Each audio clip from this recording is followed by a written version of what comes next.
शहर का बाजार जीवन से भरपूर है। विक्रेता अपना सामान बेचते हैं और खरीदार अराजकता के बीच मोलभाव करते हैं। जीवंत अराजकता के बीच एक दरबारी महिला ग्रेसफुली खड़ी है, अपने ग्राहकों का इंतजार कर रही है। भिक्षु आते हैं, उनकी गंभीर उपस्थिति बाजार की जीवंत ऊर्जा के विपरीत है। वेश्या की आवाज शोर में गूंजती है, क्या तुम औरत हो या आदमी? साधु एक रहस्यमय वादे के साथ जवाब देता है, मैं तुम्हें जल्द ही जवाब दूंगा। अपने घर की शांति में वेश्या अकेली बैठी है, उसका मन भिक्षु के रहस्यमय प्रश्न से भरा हुआ है। वह बिना हिले डुले बैठी है, गहरी चिंतन में खोई हुई, भिक्षु के शब्दों के पीछे छिपे अर्थ की तलाश कर रही है। शहर के बाजार के जीवंत अराजकता के बीच वेश्या एक बार फिर भिक्षु से मिलती है।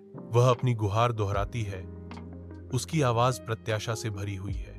पहले जैसा ही सवाल। भिक्षु एक रहस्यमय निमंत्रण के साथ जवाब देता है, तुम्हें मेरे साथ मेरी कुटिया में आना होगा, तभी तुम्हें जवाब मिलेगा। एक अकेली दरबारी एकांत की एक शरणस्थली साधु के विनम्र निवास की ओर बढ़ती है। साधु की कुटिया खड़ी है, सरल और शांत, एक पवित्र आभा बिखेरती हुई। सन्यासी बिस्तर पर बीमार पड़ा है, उसकी सांस उथली और बेतरतीब है। सूर्य की रोशनी लकड़ी की दीवारों में दरारों से कमजोर रूप से छनती है।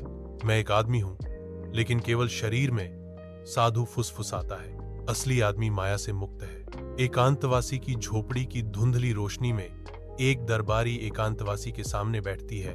हवा अनकही तनाव से भरी हुई है। लकड़ी की दीवारों में दरारों से धूप आती है, धूल को रोशन करती है, क्योंकि साधु ज्ञान की बात करता है। मैं माया और पौरुष के बारे में वेश्या को सिखाने के लिए यहाँ हूँ, साधु घोषणा करता है। उसके अनुभवी हाथ जोरदार ढंग से इशारा करते हैं। जीवन का सच्चा अर्थ माया से मुक्त होना है। नर्तकी सुनती है, उसका भाव जिज्ञासा और संदेह का मुखौटा है। सन्यासी शांत पड़ा है, जीवन चला गया। एक वेश्या उसके चेहरे पर टकटकी लगाती है। मेरे ऊपर शांति की गहरी भावना छा जाती है। वेश्या बाजार से गुजरती है, नए ज्ञान से रूपांतरित। वह जीवन का असली मतलब समझती है।